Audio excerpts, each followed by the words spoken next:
fighter. He knows how to give a good handshake, how to look somebody in the eyes and look away. He's very charismatic. Let's hear it for Ezra Taco.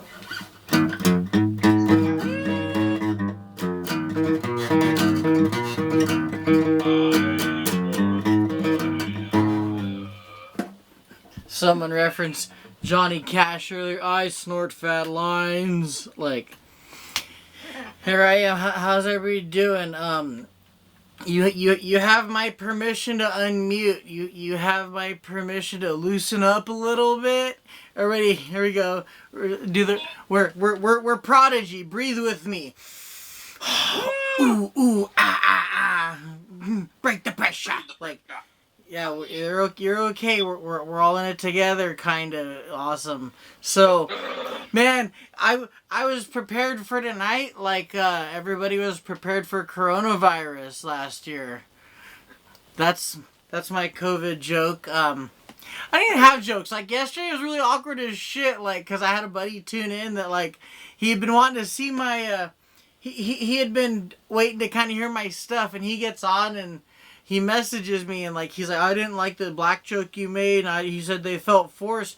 He said, you know, comedy's supposed to be relatable, and he's like, you should have done some jokes about toy hunting. And I'm like, I'm not talking just to Daniel Corona here. Like, I mean, we could talk about toy hunting all day, but and I can say that because look, I got the Cobra Trooper right here.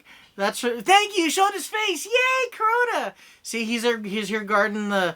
But like I'm gonna make a toy hunter joke. It's like it's like making engineering jokes, and like everyone's just like, I don't know what that is, except for the other engineers. They're like, I do. Like, that's why everybody talks about like relationships, or you know, there's always this like you shouldn't make fart jokes or poop jokes. It's the most relatable jokes. What do you not poop? Like.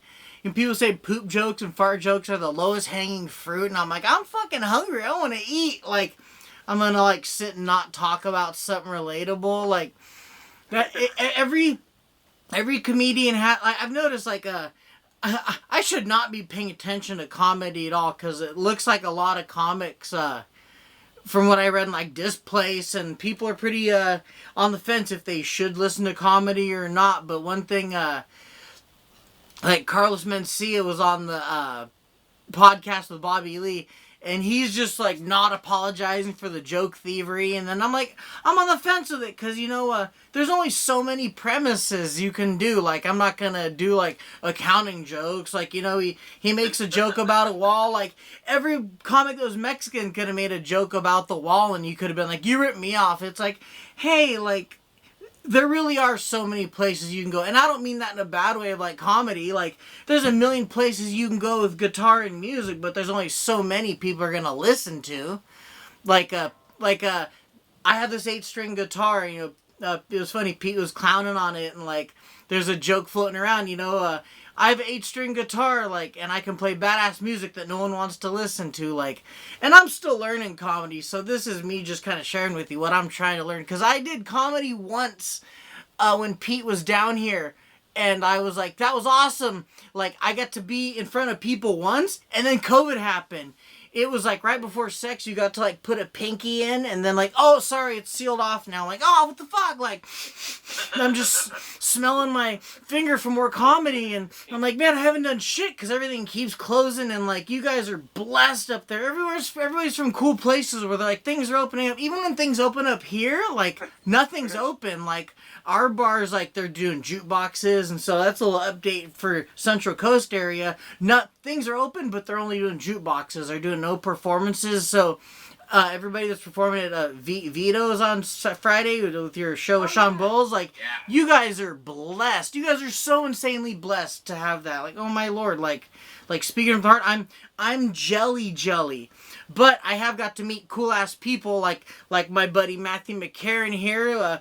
We did our Mando cast. You know, I gotta tell you, with the Mandalorian, Gina Carano came under all kinds of fire. Fucking hottie, awesome person. Like watching her fight, awesome everything.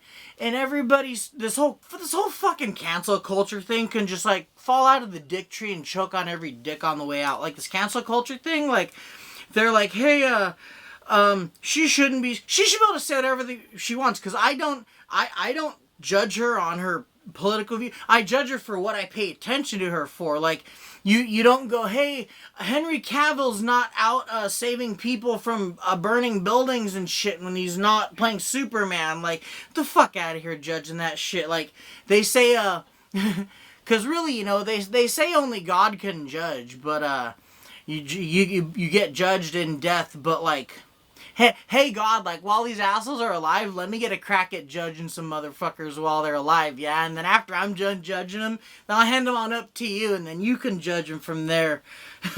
So, anyway, you guys have been super cool. I adore you guys. I really even jumped on because Mel does an awesome thing and makes me feel good about... She makes everyone feel good about themselves, and that's an awesome thing. You don't find a lot of that. So, thank you, Melanie, and I appreciate you guys.